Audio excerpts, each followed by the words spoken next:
Welcome to another episode of The Inclusive Consumer, your favorite podcast covering topics at the forefront of every modern marketer's mind. Marketing strategy, social media marketing, content marketing, growth marketing, and of course, demographic marketing. Whether you're a marketing leader, business owner, or interested in the topic of marketing, this podcast is for you. I'm Deborah Walton, your host and the founder and managing partner of Inclusion by Design Co., a consulting firm specializing in strategy, marketing, and product consulting to help organizations increase revenue and brand reach, leveraging the power of inclusion. My pronouns are she and her. I am an African American woman with brown skin, dark brown curly hair, dark brown eyes, and I am wearing tan colored glasses, a brown blouse with a gold pearl necklace, in front of a branded background for the Inclusive Consumer Podcast. It is a pink background with the Inclusive Consumer Podcast logo in the top corner. For those of you unfamiliar with that practice, that is a visual description. We want to ensure that listeners from the blind and low vision communities have an inclusive experience with this podcast. As we get started, I want to take a moment and share a land acknowledgement statement. I acknowledge that I am on the ancestral lands of the Cherokee and Shawnee people. I acknowledge these tribes and nations as the rightful and traditional protectors and caretakers of these lands. I encourage you to learn more about the lands you are currently on and reflect on your own place in this work. This podcast is titled The Inclusive Consumer, and you may be wondering, what is an inclusive consumer? Today's consumers are not going to buy the first product or service they come across. The modern consumer is inclusive. They care about their identity and culture and the identities and cultures of others. And they expect to see companies not only respecting, but also celebrating the dynamic humanity that is reflected in the modern world. Today's modern consumer is the inclusive consumer. And I'm so excited to be joined by Kelsey Lindell, the founder of Misfit Media. And our topic today is all about disability inclusive marketing and how to get it right. So let's get this marketing party started. When I was planning this episode, I knew Kelsey was the perfect person to talk to. Kelsey is the founder of Misfit Media. She is a disabled woman on a mission to educate the world on disability rights and ableism. She started her advocacy work in Cape Town, South Africa, working with justice-focused organizations that supported local people in the spirit of self-advocacy. When Kelsey came back to the US, she saw the issues facing disabled people were systemic and wanted to educate people in powerful positions about these issues to create change. Kelsey has worked in the media, marketing, and entertainment circles ever since, founding Misfit Media in 2022. Misfit's mission is to make disability DEI as simple as possible by starting the process through implicit bias education workshops and bringing in partner organizations, creating a simplified strategy that's guided by people with lived experience. Kelsey, welcome to the podcast. Thanks so much for having me. It's great to be here. Super excited to have you today. And as we're diving into this amazing topic, we want to just share a few quick data points. People with disabilities are the largest marginalized group in the world. You may have already known that, but I bet you didn't know that people with disabilities spend $500 billion annually. And disability inclusion yields 30% higher profits. So this seems like a no-brainer. Why are companies not really leveraging the power of disability inclusion? We know that disability inclusion matters, and today's show is all about how to get it right. So let's dive into the conversation. Kelsey, can you share with us your story behind how you started Misfit Media? Yeah.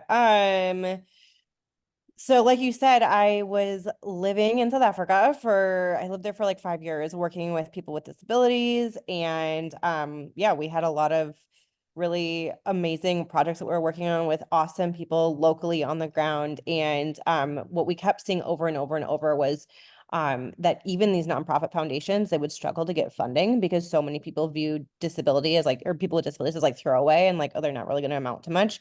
So they would even struggle to get funding. So I saw like, honestly, some of the most horrible human and civil rights injustices happening that you could probably imagine to people with disabilities.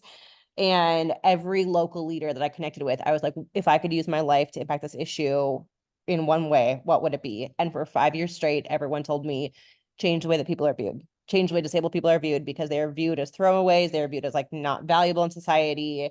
We need to change that. Otherwise, like nonprofits can't even get funding. Like that's like one of the most like these are the people that are trying to do the work and they can't even get the support they need. So I moved back to the States and I started working in marketing ever since and entertainment. And I started and I was like, honestly, I thought I was just going to be doing more like influencer stuff and like how do we build a profile and how do we change narratives that way. And I saw that over and over and over again, I could only educate the people that like wanted and cared about the content that I was like posting about. But as I kept learning more and I kept digging my teeth in more, I saw, I can't force thousands of people to sit down and listen to me just because I feel like it, because I feel like they should learn about disability inclusion. But you know who can? Your boss, HR managers, people who work like at the head honchos of these big companies, they can make thousands of people sit down at a time and learn about it. And we know that the advertising industry and marketing industry and entertainment industries influence culture. If that weren't true, they wouldn't exist. There wouldn't be multi-billion dollar, trillion dollar industries all focused around shaping what people see if it didn't influence culture. So one of our guiding founding statements at Misfit is that those who create content create culture. We don't care at what point of the process you are. You might be a social media manager. You might be somebody who's directing campaigns. You might be a strategist. Doesn't matter. Your hands are on it. You're influencing culture in some way. So how do we teach these people to think differently about disability so that the content they create doesn't perpetuate stereotypes, stigmas, or tropes? Because the stereotypes, stigmas, or tropes that they use in their marketing or in their entertainment content goes on to influence all of society and the way that they view people with disabilities. So we believe that every single person, not just content creators, create systems in their life, right? We've got implicit bias, we've got systemic ableism. Do your listeners kind of know what implicit bias is? I'm assuming, yeah. We have a mixed bag, right? So Okay. we have people who do, and we have others Sure. who are a little bit earlier in their journey. So feel free Yeah.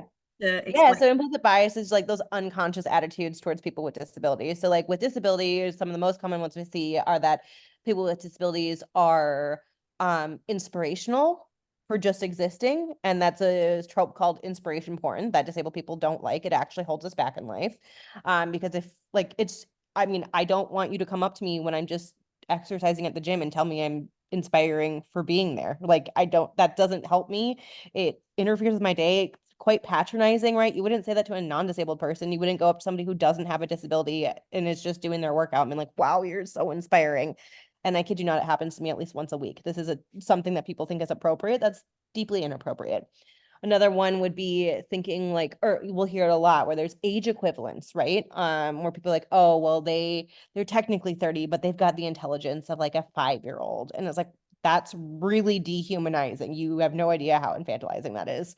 And then when people start communicating like that on a regular basis, then it prevents disabled people from being able to achieve jobs. Because if going to the gym is inspirational, how do you think that a disabled person is going to impact your business if you think that that is so like shocking, right? People don't realize that all of these unconscious bias and all these unconscious attitudes really dictates how they view things. So then those people walk around with those implicit biases in their heads and they're making decisions about who's getting jobs. They're making decisions about our civil and human rights. They're making decisions about infrastructure and how certain things are funded. So we really believe that if we can influence the implicit bias of people, then through media, then all of us that in the systems that they are creating will start to change. So powerful. You said so much there to really educate and inspire the audience. So thank you. I think it's just so important that we think about the humanity of everyone, not just Mhm. certain people and certain groups and people in the majority. And that's why we do the work that we do in inclusive marketing, because we don't see it happening on a daily basis. People are disrespected and their humanity is not realized, it's not recognized, it's not celebrated. And I really think that a lot of brands and a lot of marketers, there's a group that they don't know what they don't know. And so some of it could be unintended. And Mhm. there's also a group that just doesn't care because they don't think it's important. And what we will see over time is that the level of importance on inclusion in your marketing efforts is going to become increasingly at the forefront of a top priority because of the way the demographics and the way the world is changing.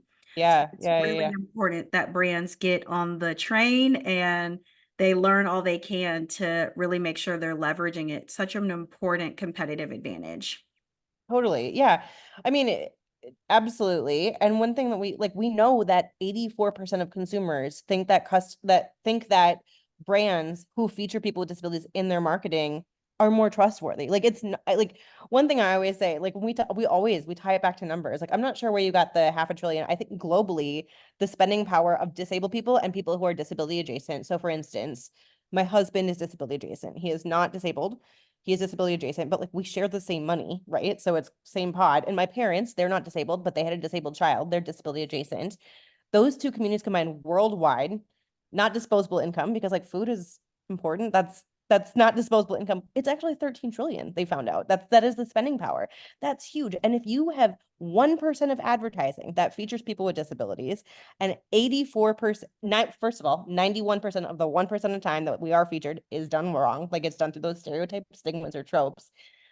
And then like that's such a small percentage of people who are actually getting it right for a potential of $13 trillion. Like what I always say is like I don't care if you don't care about disabled people. Like even if you're just a jerk and you don't care, you should still care about this, even just from like a money perspective. Like you're just pretty ignorant and don't care about your bottom line if you're not prioritizing this. It's really simple. Absolutely. It's a numbers game. It always comes down to the bottom line, looking at revenue, looking at targets. Yeah. And you make a really excellent point because when we think about inclusive marketing and the power of it, it's not just specifically members of a particular community. It's also the family, friends, allies, and advocates around every underrepresented community. And so I think that's really powerful when we think about the numbers and the buying power within people who care about seeing the humanity being not only recognized and respected, but also celebrated. And so it's really a lot of nuances that brands have to work through to get it right. Well, So totally. And sorry, the other thing is it's not a matter of if but when you become disabled. Like disability is one of the few communities that you can join at any time. And if you are privileged enough to enter long age, you will become disabled at some point. You may not say that, like my grandparents still say they're disabled, but they can't walk without a walker. What do you call that? It is not a matter of if but when you become a part of our community, if you are lucky enough to enter old age. So don't wait until it directly affects you. Start doing it now. absolutely. Yeah. And you know what's interesting about the community of people with disabilities is that there are so many non-visible Mhm. disabilities that people have. And so there's a lot of assumptions and stereotypes and, ableism. And so I think it's really important that we expand the scope and really think about people being people first, Mhm. not necessarily being defined or labeled by their identity and their characteristics. I think that's so important. Yeah, absolutely. So I know there's a lot of fear about getting things wrong, and that's one of the main reasons why brands don't prioritize inclusive marketing, let alone they just don't even know what it is and how valuable it is to their bottom line. Can you Mhm. share with us the proper way to refer to disabled people respectfully? Yeah, this is actually the number one question that we get. Um, it is either there's two options, and it depends on the community that you're talking about, right? So, and I always want to preface this with there is no community in the world, no marginalized community that has complete unanimous consensus on the most proper way to speak to people with or from their community, right? Just like within the Black African American community, there's some nuance there. Same thing within disability. So we have two kind of like standard preferred ways of being referred to. It's either person with a disability or disabled person, right? So that's called person first, person with a disability, or identity first, disabled person. And the way you should refer to somebody, like the most common that we see in corporate language is person first. Kind of straddles that line of like, okay, cool, we're using the term disabled, but the reason people prefer it sometimes is because society has created disability to be such a bad thing that many disabled people want to separate themselves from the word and say, no, I'm a person first who happens to be disabled. Don't label me as disabled, right? The opposite side is more what you're going to find in like the advocate side. Most people who are really into disability advocacy are like, no, I'm a disabled person. You can't make me not a disabled person. Like, I'm always going to be a disabled person. I can't not be that. Don't try to separate that from me. Learn to change your like bias surrounding the word disabled, because at the end of the day, disabled is just an adjective, and adjectives take on the connotation that we give them. Blonde is just a hair color unless you believe blondes are unintelligent, right? That's how that stereotype got there. So same thing with disability. Disability is only a bad thing if you believe it to be a bad thing. So those are the two most common ways. And here's the deal is society has a lot of other terms that they like to use for disability, like differently abled or special needs. And these are euphemisms. And even some disabled people, whether for whatever reason, choose to use these for themselves as well. And what I always say is if a person like chooses special needs or differently abled for themselves, I will choose that for them as well. Like if they tell me that's my preferred terminology, I will respect that. However, I would never suggest a brand do that for two reasons. One, almost every sub community of the disability community has some sort of like organized community organization where they list their preferred preferences on that website for language. You can look that up and Google it. Or there are actual sociology studies that prove that avoiding the term disability and replacing it with euphemisms like special needs and differently abled actually increases stigma surrounding disability by 60%.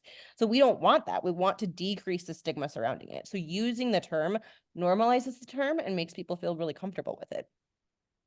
Love it. Terms are everything. And every good marketer knows that words, language, messaging can make or break a campaign, a product launch, anything and everything. And so it's so important that we're using the appropriate words. And one thing you said in your first response to the question about your Misfit Media story and how you launched it is really the power of being able to make sure that brands are involving the underrepresented communities when they're creating things that either reflect or are going to attract or appeal to that particular market, right? And so this goes back to marketing 101. Target marketing is always going to be a better strategy over mass marketing because mass marketing is impossible to get it right. What you're saying to one person and one group is not what another group wants to hear. And often when we try to broad brush just every message for a particular product or service, we're going to disrespect, alienate, and completely turn off a lot of people. And that's not what brands want. So using the right terms is always important. And the best thing that any brand can do is to hire someone like yourself, myself, to make sure that they have the voices contributing to their marketing promotional efforts when they are creating these campaigns and plans and strategies. Nothing about us without us. Exactly. That's it. Yes. I mean, that has been the organizing motto of people with disabilities for over 50 years. So, I mean, and it's also, it is the exact reason why 91% of campaigns of the 1% of campaigns that rarely feature us use problematic stereotypes, stigmas, or tropes is because they're not doing that. They're not creating with us. They think they understand us because maybe they're adjacent. I mean, I can't tell you how many times when I've been talking to teams, they're like, oh, well, Sally is on this team and Sally has a son who's disabled. And it's like, okay, well, the analogy I always use is like, imagine a dad and his daughter, right? Will the dad love his daughter? Of course. Is the dad going to have to advocate for his daughter? Probably because she's a child. And is the dad going to know more about that daughter's life and their personal issues than anyone on the planet? Of course, absolutely. There's no question about that. But is the dad ever going to know what it feels like to walk home and not feel safe at night? Nope. And so we always say the same thing, like that person has a lot of experience with their child specifically. That doesn't mean that they have the lived experience to feel what it feels like to be misrepresented in an ad campaign and speak to it directly and say, here's 3 words we need to change, right? They just don't have that lived experience. Absolutely. The lived experience changes the game because it has so much depth to it in Mhm. terms of the day-to-day and just the overall life, the personal and professional life of what it feels like to be, in that situation, in those shoes and down that path. So Wonderful. Thank you. Yeah. Well, Kelsey, many marketers are in different places within their anti-ableist journeys. What is one thing that you'd recommend that someone just starting out do to begin their anti-ableist journey? Oh, totally. Watch the documentary Crip Camp. Have you seen it? It's good. Yeah, Yep. it's so good. I think it's such a good. I think what a lot of marketers or just people in general don't realize is that one, disability rights, it's a very like the ADA is a new law. It's only been around for like 30 years. Like most people who are disabled, who are alive, that are like trying to help guide these decisions, we existed before the ADA was passed, right? Like this is a new law and it is not well enforced. And so to see how hard disabled people had to even fight to get that law passed, I think is really eye-opening for people. And it opens up a lot of other conversations in that documentary, even surrounding like disability and sex, disability and employment, disability and education. And it starts to kind of like unravel things for you a little bit and be like, oh, because I think a lot of people, and we always say we believe in creators, we believe in people, we believe people want to do the best they can, but they just aren't uninformed and don't have the skills yet, right? We don't we don't call brands out before calling them in, right? We always go to people and say, do you want to check this? But like what we always say is like people just don't know what they don't know. So that's a really good crash course in like what you don't know.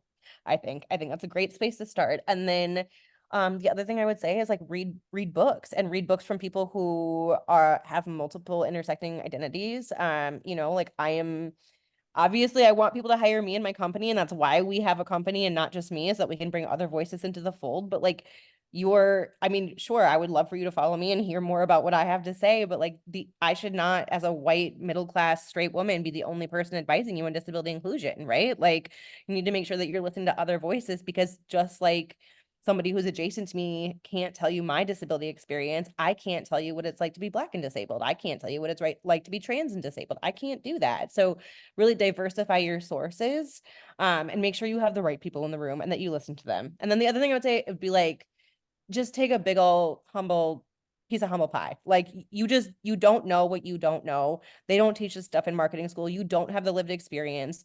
Only 4% of companies that prioritize DEI have a focus on disability within it.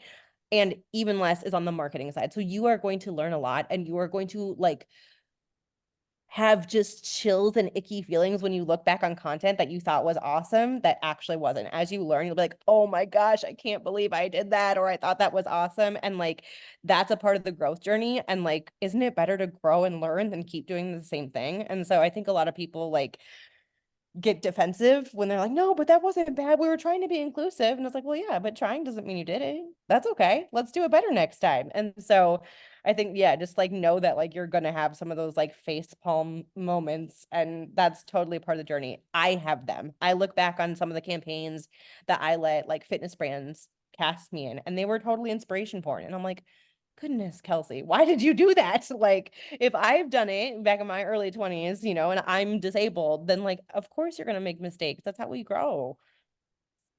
That's wonderful advice. And I hope every marketer who's listening to this episode has some notes that they're taking to really make sure that they can leverage this wisdom. I think what's so important is that we all remember that we're on a journey. It doesn't end, there's no end destination. And so, really, just being open to learning, open to always being able to take ownership, even if you do make a mistake. It's not hard. You just own it, you apologize, and you take it as a learning opportunity so that you don't repeat the same mistake. Yeah. So that's my encouragement for all of the marketers who are really nervous about just Yeah. starting, because the best thing that they can do is to just begin, Hmm. start the learning journey, and be open to having all of the different voices in the room so that you can make Totally. sure that you're really not only leveraging the voices, but including the voices. Hmm. Yeah, absolutely. Super powerful. Well, we'd love to hear a story about your experience working with one of your favorite projects as an influencer. Can you tell us what it was and why it was your favorite? Sure. I mean, I'm probably gonna talk about it from the lens of marketing rather than influencing, because most of the influencer things, honestly, I don't do much influencer work anymore because all the proposals I get are for tokenism, and I'm like, I'm not going to be your token. You can embed this in your overall strategy or get out of my inbox. So I guess I would say, yeah, I mean, I love every single year we work on the Target Adaptive project. We've worked with them for the last few years, and it's awesome. They have an adaptive line of, or they have an accessible line of adaptive Halloween costumes, and they work with the community to create them. They have new ones every year, and we cast the project locally. We have all kids with disabilities who are here from Minnesota, which is, not there's not many people with disabilities that are represented. So we actually had to create like our whole like book of casting for them, which was super fun. I mean, I just love working with kids. In my heart and soul, I am still like the social worker living abroad, like working with kids. The most fun job I ever had was working with kids. So I just love anything I can do when I get to work with kids. But also, I mean, the thing about that project that works so well is Target has been doing disability inclusion for years and years and years. The first time I ever saw somebody with a disability was actually in a Target store that was in advertising. And I remember I mean, kids with disabilities are low hanging fruit for bullies. Like, we're the easiest ones on the block to bully. And I got bullied a ton growing up. And I remember there was this project where we had the option to either do it in like a small group or by yourself if you just want to do it on your own. And I didn't really have many friends. And so no one wanted to do the project with me. So I had to do it by myself. And I was really sad. And I don't know if you have kids, but like I told my mom last minute, and it was one of those things where she was like, okay, we're going to the store, and like annoyed that my mom's mad at me. And so I'd like run in. So she's like, get your stuff. And I'm like going in the aisle, and the number one girl that bullied me was a model. And her picture was up in this aisle because she's from Minnesota too, right? So, and she was beautiful. Her picture's up in there, and next to her, like one photo over, is a child with Down syndrome. And I remember the impact that had on me. And I remember seeing it and thinking, there's somebody somewhere who views that kid with the same value as that girl that made my life hell. And it changed my life. I thought about it all the time. Also, like, it was funny because, like, we mentioned I like used to live in South Africa. When I would come back, I would like one of the first stops my first day back was Target. Like, I always wanted to go. Like, it's just like you give people experiences like that. You do things, you're the trailblazer, and they will have brand loyalty for life. And so like now Target doesn't just have one person with Down syndrome. They have adaptive lines. And like we work with them. We're like, hey, you should do this more. You should do this more. Like, they're still not at 20. I don't know exactly, but I would bet the remainder of my left arm that they are still not at like 25% of disability inclusion. And there's the most inclusive company in the world could still do more. But that one is always like a really special project just because it's so full circle for me, and I get to hang out with kids and I get to be goofy, and yeah, it's a blast. See, that's the type of work that so many marketers are passionate about doing, is the work that doesn't feel like work, Hmm. because it's so much fun and you're having impact at the same time. I love that. And I think Yeah. it's also really important that the next generation is able to be a part of projects and initiatives like this, to know that their humanity is being honored and celebrated, and they just get to be authentic and have a good time, and they're seeing that companies value that and Hmm. value them just showing up and being authentic. So that's pretty incredible. Yeah, Well, yeah. you shared with us Target. So what Mhm. is maybe one other brand that is doing at least better than most, or better than average typical brand in the disability inclusive marketing space? Okay, yeah. So Target does a lot. So we have, can I talk to you about our frameworks for inclusion that we talk about? Okay, so we've got Sure. three main ones. Yeah. So the first one's called Gen Pop. So Target knocks it out of the park for Gen Pop. That just means like general population, you're including us alongside everyone else. And like there's different reasons why each of these are important. So the reason that this is important is there was a series of laws called the Ugly Laws that existed until 1971 that forbade disabled people. They're municipal laws. It was, city by city, but there were laws in the books that forbade disabled people from even being seen in public. The last of these was only overturned in 1971. So even for us, being seen as equals or peers is culturally new. So showing us alongside our peers humanizes disability. So that's really important, right? If you only ever have call out campaigns for like, oh, here's this disabled, like it still makes it seem like something that's rare or we're 27% of the population. We're huge. Like there's a ton of us. It shouldn't be rare. We should be included with everyone, right? So that's Gen Pop. So if you just happen to cast somebody, but there's no specific mention of them or their disability or why your product is better for disability, they're just part of the population. That's Gen Pop. Then we've got functional, which would be like Target's adaptive stuff, right? But like Target, we just cast their stuff for their website. They don't have like huge ad campaigns that talk about why these are more functional for people who use wheelchairs or who use walkers, right? And then there's narrative, which is more like, I mean, I just had a meeting with them. They're not doing it yet, but I hope they will. Betty Crocker, if you don't know this, Betty Crocker, 100 years ago, nearly, before DEI was a thing, before PR firms even existed, they had created the first cookbook for people with Braille, for blind people. And they had all kinds of different like classes and stuff like that for people who were blind or low vision to teach them how to cook. And, an example would be, we're talking, who knows what's going to happen, but telling them like, hey, why don't you lead with this in a brand anthem? We've been doing this for the last 100 years. We still like, we've been inclusive. We love people with all varying abilities, and we have a specific focus on people with disabilities, and we're here for you, right? Like that would be narrative. So when I look for companies that are doing disability inclusive marketing really well, I look for them doing all three regularly. So the biggest two are Google and Apple. I don't know if have you seen The Greatest by Apple? I have, yep. Yeah. So did you see their one from this year? I did, yeah. Oh my gosh, it's Loved so it. good. So Yeah. if you're listening and you're not super up to speed, like Apple does a massive, massive disability pride campaign every single year. Or not, sorry, not disability pride, International Day of Disabled People on December 3rd. And it is like Christmas for disabled people. We literally wait every year looking for this commercial. Every year. And it is the exact reason why any person who has any form of disability, when they ask you which, like, it's going to come up as blue texts because we all have iPhones because of it. I'm not kidding. Like, after I saw The Greatest, I always knew Apple was very inclusive, whatever. I've got friends that work there. And I know that they have like deaf interpreters in their stores. They have all kinds of things that they can make more accessible for their consumers. But after I saw The Greatest, I was like so excited to drop down thousands of dollars on a new iPhone because of what they had done for our community. I want your brand to to make people excited about spending thousands of dollars with you, So they're amazing. They do such a good job because they do stuff internally. And I mean, the other thing is like, I don't know, uh, Amazon has a brand anthem very similar to The Greatest. But you know why it doesn't get the same hype that Apple's does is because they don't have a good reputation for being good to their employees.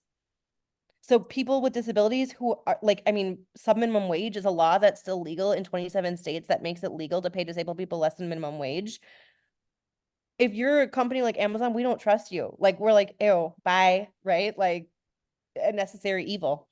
And if we're thinking about companies that really prioritize their internal culture, we're like, oh yeah, we like that. We like that Apple has all kinds of accessibility and accommodations pre-baked into their work model. We love that, right?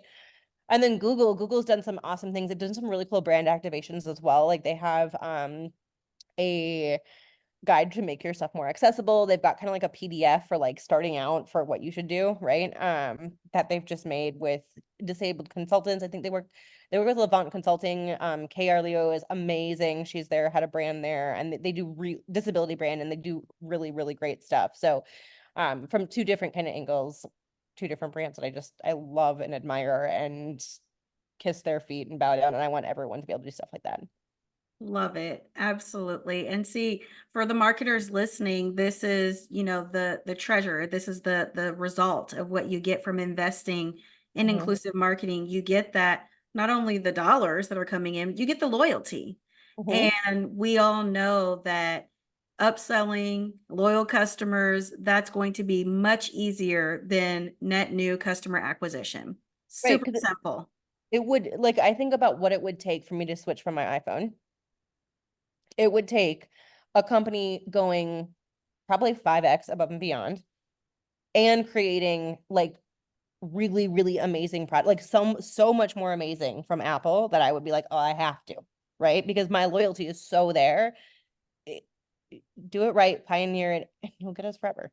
And there's so Absolutely. much room. 1% of advertising features us.